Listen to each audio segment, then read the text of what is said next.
Welcome to morning మన్నా. మన ప్రభువైన యేసుక్రీస్తు నామమున 4 మాసములు దేవుడు మనల్ని కాచి కాపాడి ఏప్రిల్ నెలంతా కూడా మనల్ని సజీవ లెక్కలో ఉంచి మే మాసంలోనికి మనల్ని ప్రవేశపెట్టినందుకు ప్రభుకి కృతజ్ఞతాస్తుతులు. నేటి వాక్య దర్శనం కొరకు హెబ్రీయులకు రాసిన పత్రిక 13వ అధ్యాయం 12వ వచనం. కావున యేసు కూడా తన స్వరక్తము చేత ప్రజలను పరిశుద్ధపరచుటకై గౌని వెలుపట శ్రమ పొందెను. మరొకసారి హెబ్రీయుల గ్రంథకర్త తన ఉపదేశంలో రాస్తూ యేసుక్రీస్తు ద్వారా మనకు వచ్చిన అనేకమైన శ్రేష్టమైన మేలుల గురించి, అన్నిటికన్నా శ్రేష్టమైన వాడుగా యేసుక్రీస్తు మనకు అనుగ్రహిస్తున్న శ్రేష్టమైన సాంపాద్యం గురించి ఈ ఉదయకాల సమయంలో 4 ప్రాముఖ్యమైన విషయాలు మనం నేర్చుకోవాలి. Number 1, atonement, ప్రాయశ్చిత్తము.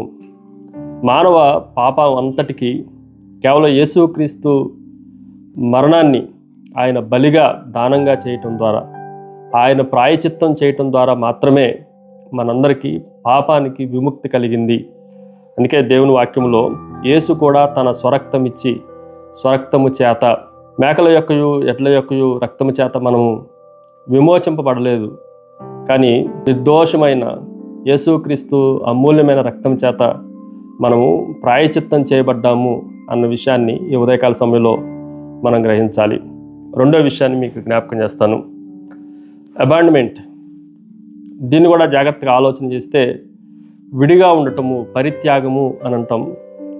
దేవుడు మనందరి కొరకు గౌని వెలుపట ఆయన మన కొరకు మరణించాల్సి వచ్చింది.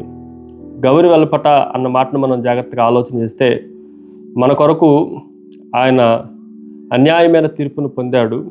ఆదాము అవ్వలు ఏదైనా వనము వెలుపట ఏ విధంగా త్రోసివేయబడ్డారో అలాంటి మనుషుల కొరకు పరిశుద్ధుడైన యేసుక్రీస్తు సైతం గవిని వెలుపల, అనగా ఆ ప్రాకారానికి గేటుకి, ఆ పట్టణపు గేటుకి వెలుపల ఆయన మన కొరకు మృతి పొందినట్లుగా దేవుని వాక్యంలో నుండి మనం నేర్చుకోవచ్చు.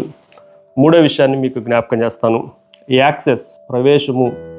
యేసుక్రీస్తు మరణము ద్వారానే, ఆయన శిలువ రక్తము చేతానే మనము దేవుని దగ్గరికి ప్రవేశించడానికి, దేవుని రాజ్యంలోనికి ప్రవేశించడానికి అవకాశం ఉంది అన్న సత్యాన్ని ఉదయకాల సమయంలో మనం గ్రహించాలి.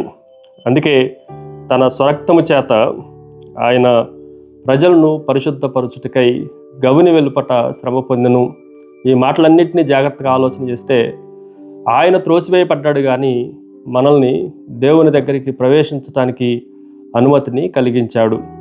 ఫైనల్లీ అలైన్మెంట్, అమరికను కూడా మనం జాగ్రత్తగా ఆలోచన చేస్తే, సర్దుబాటును కూడా మనం జాగ్రత్తగా ఆలోచన చేస్తే మనల్ని పరిశుద్ధపరచుటకై ఆయన ఎంత పరిశుద్ధుడో అంత పరిశుద్ధుడుగా, పరలోకములో ఉన్న తండ్రి అయిన దేవుడు ఎంత పరిశుద్ధుడో అంత పరిశుద్ధులుగా మనల్ని మార్చడానికి పరిశుద్ధుడైన యేసుక్రీస్తు ప్రభు మన కొరకు పాపముగా చేయబడటం కొరకు, అవమానపరచబడటం కొరకు, శ్రమ పొందటం కొరకు, నిర్లక్ష్యం చేయబడటం కొరకు గవిని వెలుపట ఆయన అవమానపరచబడవలసి వచ్చింది.